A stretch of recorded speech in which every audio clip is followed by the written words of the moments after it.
कल हम लोग पढ़ रहे थे, याद होगा, उग्रवाद।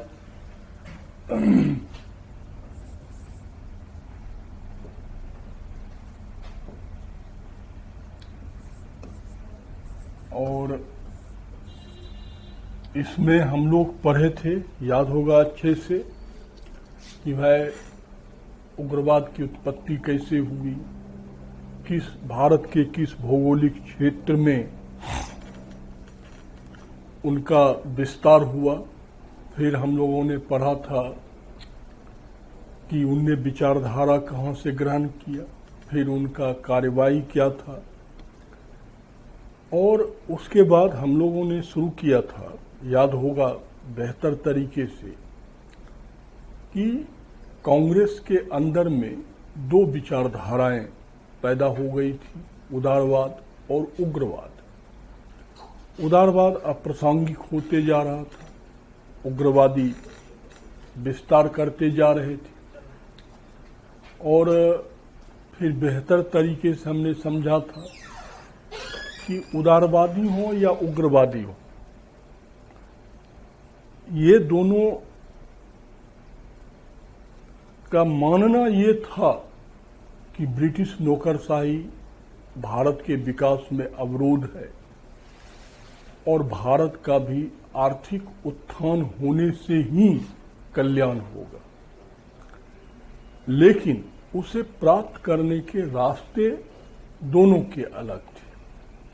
कि भाई जो उदारवादी हैं वो अभी भी प्रार्थना पर विश्वास करते थे, और जो उग्रवादी थे वो स्वशासन चाहते थे। इसी को लेकर उदारवादी और उग्रवादियों में मतभेद पैदा हुआ, मतांतर हुआ। और ये सिद्धांततः हुआ। आपने कल तिलक साहब, अरविंद घोष दोनों का दर्शन देखा था, सिद्धांत। और फिर जो है 1891 के बाद ये व्यवहारिक रूप से समस्या हमारे सामने आ जाती है। अब ये जो मतांतर है कैसे सूरत विभाजन की ओर हमें लेके जाता है, इस पर हम अब चर्चा करेंगे। तो देखो, वास्तव में हम लोग सूरत विभाजन की ओर बढ़ रहे हैं, तो कैसे बढ़ेगा? वास्तव में इस लड़ाई यहां तक पहुंचने में दो व्यक्ति का, गोखले और तिलक, इन दोनों व्यक्ति का अपनी भूमिका है। ठीक है, इन दोनों के व्यक्तित्व का एक टकराहट है। अब देखो, दोनों व्यक्ति के दृष्टिकोण और प्राथमिकता को लेकर समस्या है। गोखले साहब उदारवादी हैं, तिलक साहब उग्रवादी हैं। तो स्वाभाविक है कि दोनों की जो प्राथमिकता है, दोनों की जो दृष्टिकोण है, वो अलग अलग है। और इसके लिए हमें ये देखना होगा कि इन दोनों के व्यक्तित्व में टकराहट कैसे होता है। तो ध्यान देना, वास्तव में गोखले और तिलक दोनों पूना का है। जैसे आजकल के राजनीति में वर्चस्व की लड़ाई है, होती है, जो तुम लोग देखते होगे, वही ठीक उसी प्रकार ये भी वर्चस्व की लड़ाई है। दोनों पूना का है, दोनों ब्राह्मण हैं, चितपावन ब्राह्मण हैं, और दोनों पूना के राजनीति पर नियंत्रण करना चाहता है। क्योंकि जिसकी स्थिति पूना के राजनीति में मजबूत होगी वही मुंबई प्रांतीय कांग्रेस कमेटी पर उसका वर्चस्व होगा और उसका फिर भारतीय राष्ट्रीय कांग्रेस में भी वर्चस्व होगा। अब दोनों का व्यक्तित्व अलग है। जहां गोखले साहब हैं और तिलक साहब हैं, एक उग्रवादी है एक उदारवादी है। जो अब गोखले साहब स्वभाव से विनम्र हैं, मृदुभाषी हैं और वित्त मामले के विशेषज्ञ थे। मुंबई प्रांतीय विधान परिषद के वो सदस्य थे और वहां पर सरकार के बजट के ऊपर वो सरकार की बखिया उधेड़ देते थे।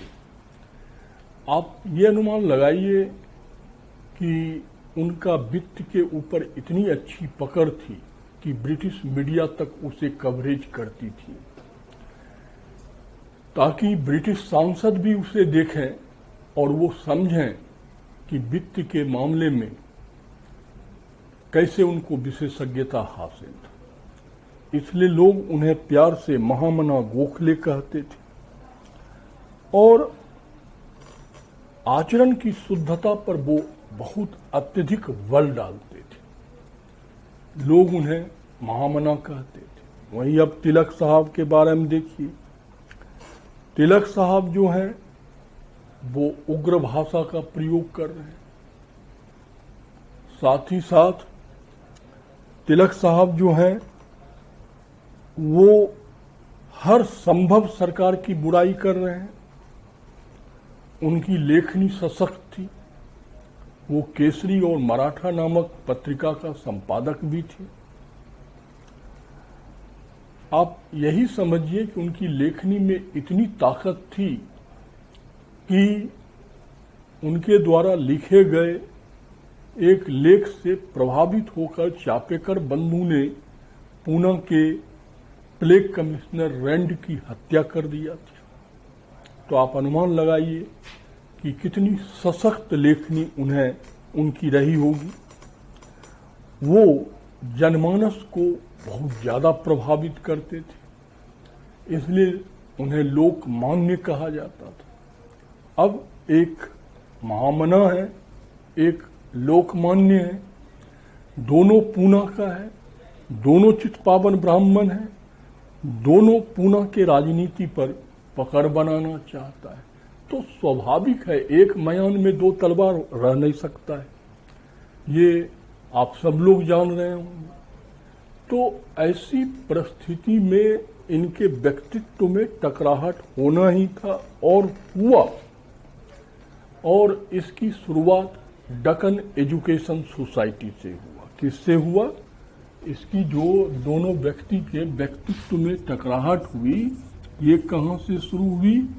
डक्कन एजुकेशन सोसाइटी से। कैसे हुई? तो तिलक और जीजी आगरकर ये दोनों डक्कन एजुकेशन सोसाइटी में एक दूसरे के सहायक थे और आगरकर साहब को तिलक साहब का दाहिना हाथ बायां हाथ जो कह लो वो माना जाता था। अब राजनीति में हर का महत्वाकांक्षा होता है और ऐसा माना जाता था कि यदि आगरकर साहब को तिलक साहब से अलग कर दिया जाए तो तिलक साहब की शक्ति आधी हो जाए।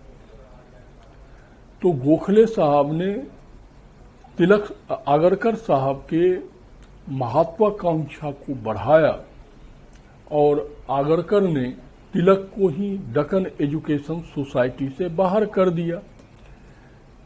तो इसके लिए तिलक साहब ने गोखले को जिम्मेदार माना और यहीं से गोखले साहब के अनुयायी और तिलक साहब के अनुयायियों के बीच में क्या हो गया? टकराहट शुरू हो गई। और पूना में यत्र तत्र दोनों के समर्थक आपस में भिड़ते रहते थे। गोखले साहब को मुंबई कांग्रेस प्रांत में फिरोज शाह मेहता जो उदारवादी नेता थे उनका समर्थन प्राप्त था।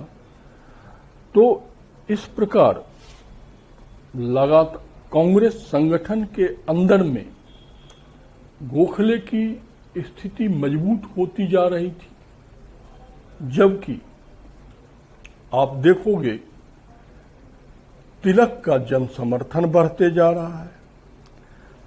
और जो चीजें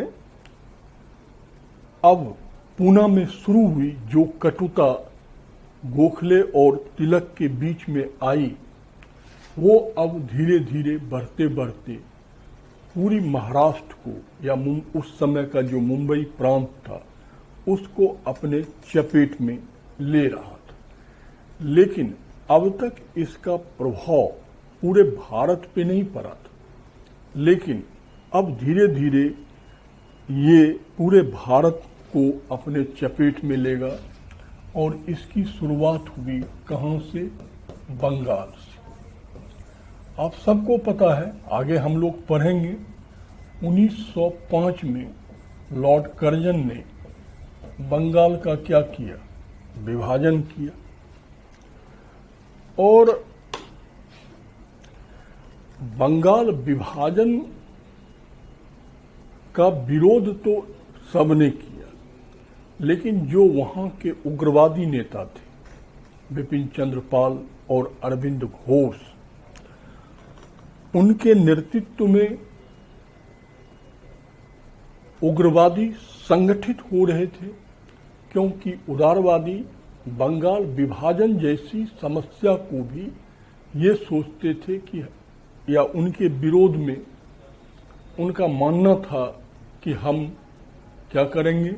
आवेदन करेंगे, प्रार्थना करेंगे कि सरकार बंगाल विभाजन निर्णय को वापस ले ले।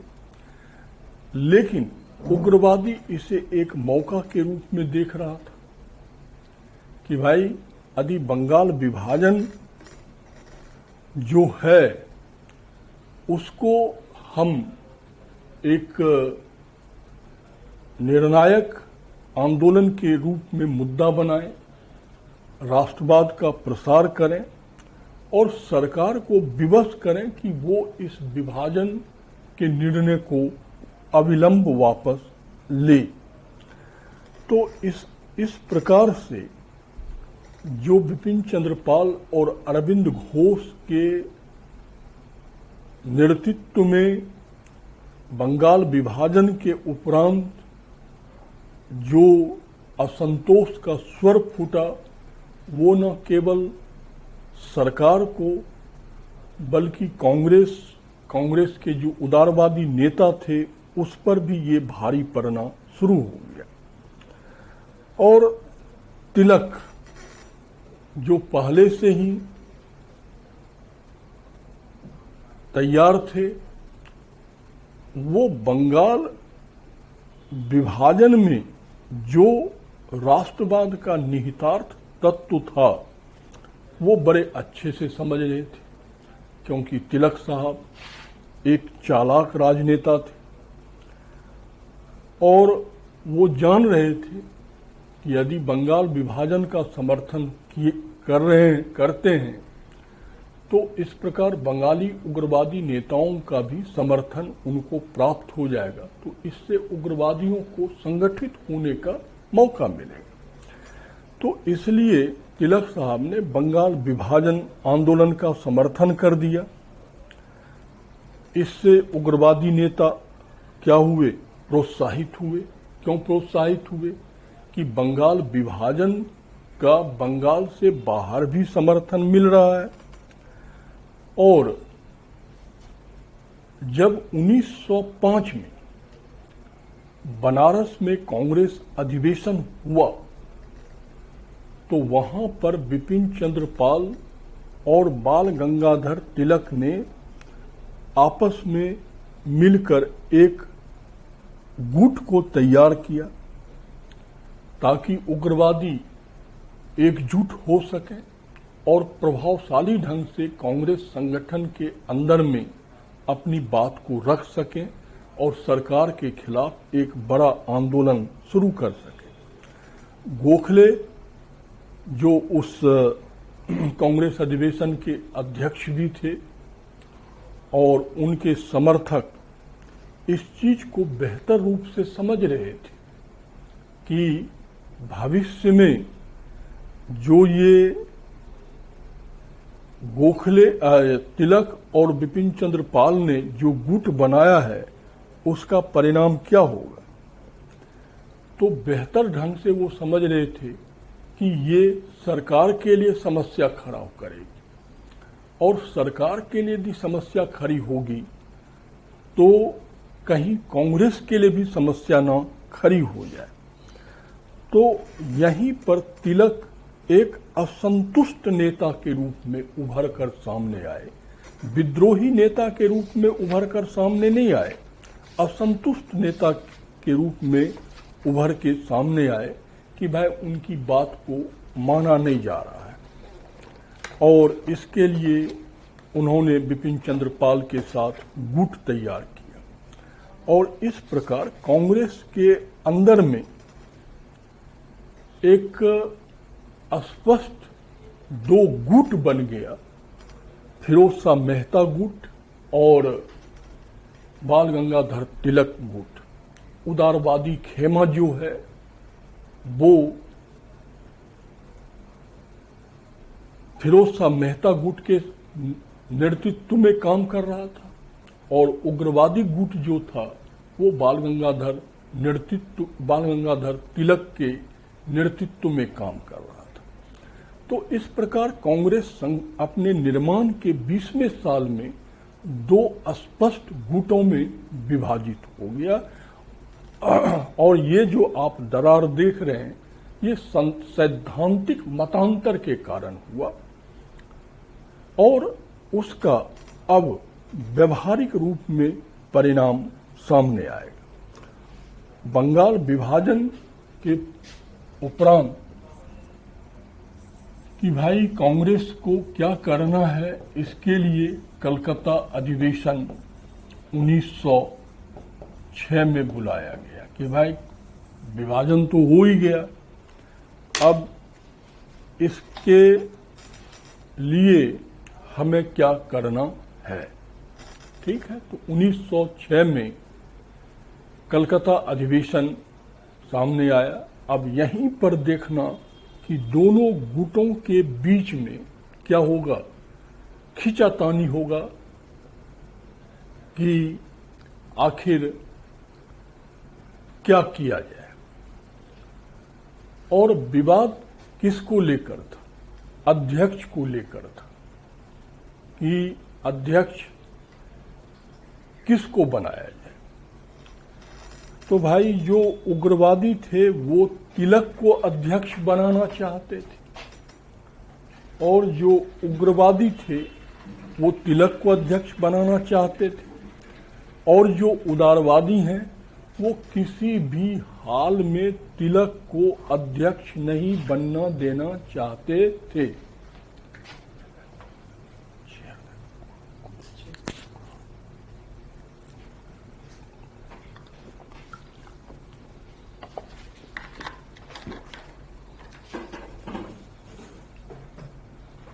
वो तिलक को अध्यक्ष बनने देना नहीं चाहते थे।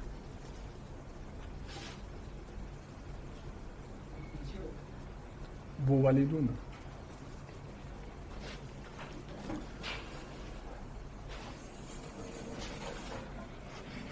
अब इसी मुद्दे को लेकर क्या था, विवाद था और ये विवाद गहराता जा रहा था। अब जो नरमपंथी नेता थे वो तो अंग्रेजों के साथ पिछले 20 सालों से काम करते करते यूरोपीय राजनीति के भ्रष्ट तत्वों को बड़े अच्छे से समझ गए थे तो उन्होंने तिलक साहब को अध्यक्ष बनने से रोकने के लिए एक असाधारण चाल चला, और वो असाधारण चाल क्या था कि कांग्रेस अध्यक्ष कौन होगा ये तय होता था कांग्रेस स्वागत समिति के द्वारा, कि अगले अधिवेशन में, अगला अधिवेशन का अध्यक्ष कौन होगा ये तय किया जाता था कांग्रेस के स्वागत समिति के द्वारा, जिसे अभी कांग्रेस के अंदर में हम और आप सेवा दल कहते हैं। तो वो तय करता था, और नरमपंथियों ने बिना स्वागत समिति से बात किए हुए क्या किया, दादा भाई नौरोजी को कलकत्ता अधिवेशन के अध्यक्ष बनने के लिए निमंत्रण पत्र भेज दिया, और दादा भाई नौरोजी ने इस निमंत्रण पत्र को स्वीकार कर लिया। तो दादा भाई नौरोजी जो थे वो अत्यधिक सम्मानित व्यक्ति थे, वयोवृद्ध थे।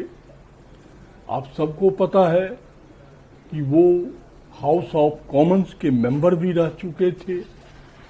तो आप समझ सकते हैं कि उस समय के भारतीय राजनीति का वो अटल बिहारी वाजपेयी थे।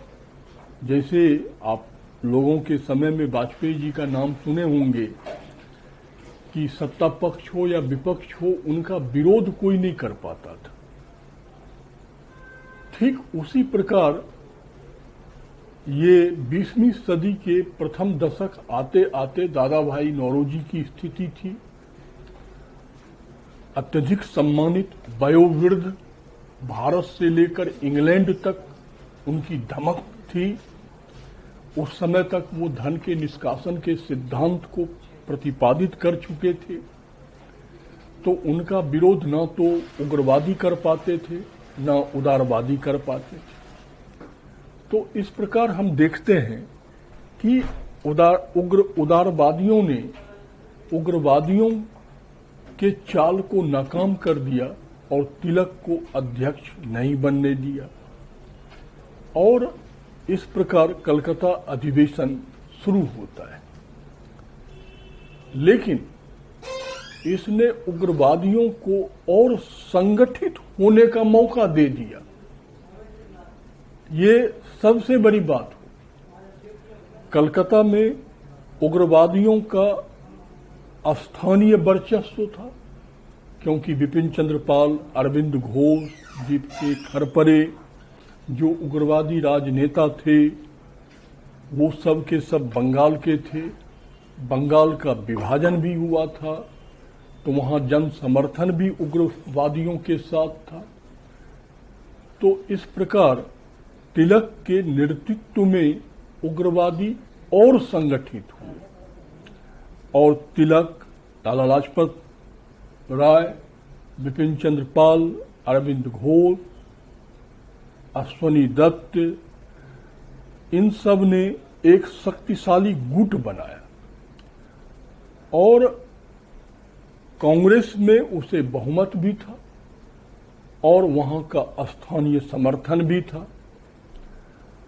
अब उस कांग्रेस कमेटी जो अधिवेशन हो रहा था उसका प्रस्ताव बनना था, और कांग्रेस के अंदर में प्रस्ताव बनाने के लिए अपना एक सब्जेक्टल कमेटी होती है, और इस सब्जेक्टल कमेटी की बैठक बड़ी तनावपूर्ण था। क्यों? गरम दल जो था वो प्रस्ताव में परिवर्तन चाहता था, वो प्रस्ताव अपने अनुसार लिखवाना चाहता था। वो चाहता था कि प्रस्ताव में जो है वो बंगाल विभाजन, स्वदेशी और बहिष्कार को लिखा जाए, और नरम दल चाहता था कि ये ना लिखा जाए, सरकार के साथ जो है तनावपूर्ण रिश्ता ना बनाया जाए, लेकिन उग्रवादी हर हाल में चाहता था कि कांग्रेस के प्रस्ताव में ये लिखा जाए। और इसको लेकर सब्जेक्टल कमेटी, जिसके चेयरपर्सन फिरोज शाह मेहता थे, मदन मोहन मालवीय और गोपाल कृष्ण गोखले सब्जेक्टल कमेटी के मेंबर्स थे। इन उग्रवादी नेताओं ने अपने प्रश्नों के बौछारों से सब्जेक्टल कमेटी को परेशान कर दिया और सब्जेक्टल कमेटी की बैठक बड़ी तनावपूर्ण हो गई। स्थानीय समर्थन को देखते हुए सब्जेक्टल कमेटी ने उग्रवादियों के बातों को मानते हुए बंगाल विभाजन, स्वदेशी और बहिष्कार शब्द को प्रस्ताव में लिखा और इस प्रस्ताव को कांग्रेस ने सर्वसम्मति से पास कर दिया। इस प्रकार कलकत्ता अधिवेशन संपन्न तो हो गया, लेकिन यदि कलकत्ता अधिवेशन की हम समीक्षा करें तो फिर हमें स्पष्ट तौर पर क्या होगा, दिखाई देगा कि क्या हो रहा है। अब जो ये कलकत्ता अधिवेशन हुआ उसकी समीक्षा देखो कि यहां पर किसने क्या पाया और किसने क्या खोया। ठीक है, ये तो बिल्कुल क्लियर हो गया कि जो हमारे उग्रवादी थे वो तिलक को कलकत्ता अधिवेशन का अध्यक्ष बनवाने में सफल नहीं रहे। ठीक, लेकिन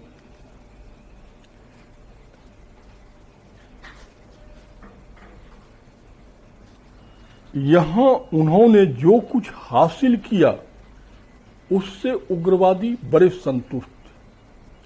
क्यों? कि पहली बार वो संगठित हुए, एक शक्तिशाली गुट के रूप में उभर कर सामने आए।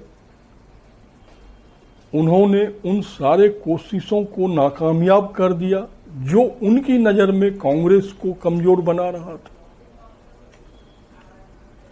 कांग्रेस के में उन्होंने प्रस्ताव में बहिष्कार, स्वदेशी, बंगाल विभाजन, ये सारे चीजों को डलवाया और उन्हें ये लगने लगा कि अब कम से कम साल भर कांग्रेस वही काम करेगी जो हम लोग चाहते हैं, और ऐसा हुआ भी।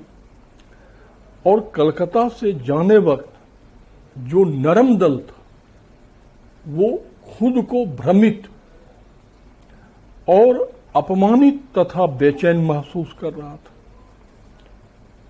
ठीक है, उन्होंने अध्यक्ष अपना बनवा लिया, फिर भी भ्रमित थे। इसलिए भ्रमित थे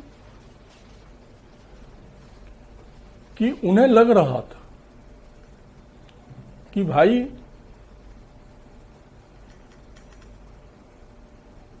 जो उग्रवादी हैं उनका जो व्यवहार था उसमें जो उदंडता थी उससे ये ज्यादा परेशान थे कि आगे चलकर ये अपनी बात को मनवाने के लिए और उदंड व्यवहार कर सकता है। तो एक प्रकार आप देखें कि उदारवादी अपना अध्यक्ष अपने अनुसार मनवाने के अतिरिक्त के बावजूद भी भ्रमित थे, वहीं जो उग्रवादी है वो तिलक को अध्यक्ष नहीं बना पाने के बावजूद भी क्या है, खुश हैं कि उन्हें संगठित होने का मौका मिला, उन्हें एक मजबूत गुट बनाने का मौका मिला और सबसे बड़ी बात, कांग्रेस के प्रस्ताव में वो सारे शब्द उनने डलवाए जो उनकी इच्छा थी, ताकि कांग्रेस भविष्य में उनके अनुसार चल सके। अब यहां पर एक चीज की व्याख्या करना अत्यधिक आवश्यक है, और वो है स्वदेशी। ध्यान देना, आगे चलकर यही स्वदेशी आंदोलन होगा। ये टर्म डाला गया, ठीक है।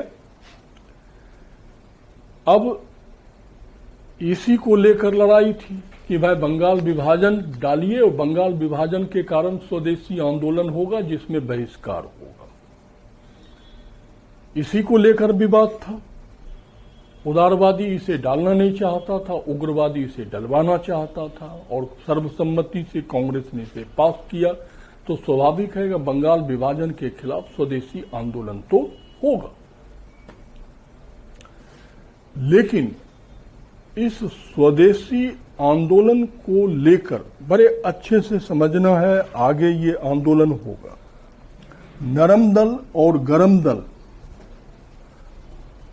दोनों ने भाग लिया, दोनों ने स्वीकार किया, लेकिन स्वदेशी विषय को लेकर दोनों के दृष्टिकोण में भारी मतभेद था, भारी मतभेद। स्वीकार सबने किया। जैसे वर्तमान में से तुम लोग इसे महसूस कर सकते हो कि हमारे देश में वर्तमान में एक राष्ट्रवाद शब्द बहुत उछलता है। तो भाई हम 140 करोड़ हिंदुस्तानी जो हैं वो सब के सब राष्ट्रवादी हैं, लेकिन प्रत्येक के राष्ट्रवाद के अभिव्यक्ति के तरीके अलग अलग हैं। तो ठीक वही चीज यहां है कि स्वदेशी को उदारवादियों ने भी एक्सेप्ट किया, उग्रवादियों ने भी एक्सेप्ट किया, लेकिन स्वदेशी विषयक दृष्टिकोण में दोनों में बहुत डिफरेंसेज है। जहां तिलक हैं, विपिन चंद्र पाल हैं, अरविंद घोष हैं, लाला लाजपत राय हैं, उनके लिए बहिष्कार या स्वदेशी जो है वो दोहरी आशय था कि भौतिक रूप से क्या होगा, मैनचेस्टर पर आर्थिक दबाव पड़ेगा। मैनचेस्टर पर आर्थिक दबाव का मतलब क्या हुआ कि भाई ब्रिटिश अर्थव्यवस्था की रीढ़ की हड्डी टूट जाएगी और ब्रिटेन उससे कमजोर राष्ट्र होगा, आर्थिक रूप से कमजोर होगा तो राजनीतिक रूप से कमजोर होगा, तो भारत छोड़ के भाग जाएगा। इट मीन्स ब्रिटेन के अर्थव्यवस्था का आधार उसका उद्योग और व्यापार है। यदि हम ब्रिटिश उत्पादित वस्तुओं का बहिष्कार करके स्वदेश निर्मित उद्योग के वस्तु का प्रयोग करें तो ब्रिटिश अर्थव्यवस्था कमजोर हो जाएगा। तो राजनीतिक रूप से वो कमजोर होगा तो हम भारतीयों के लिए स्वतंत्रता में आसानी होगी। तो ये तो भौतिक इंपॉर्टेंस है। और दूसरा इसका आध्यात्मिक इंपॉर्टेंस है कि वास्तव में स्वदेशी के लिए हमें आत्मत्याग, आत्मसंयम और आत्म प्रतारणा का परिचय देना होगा।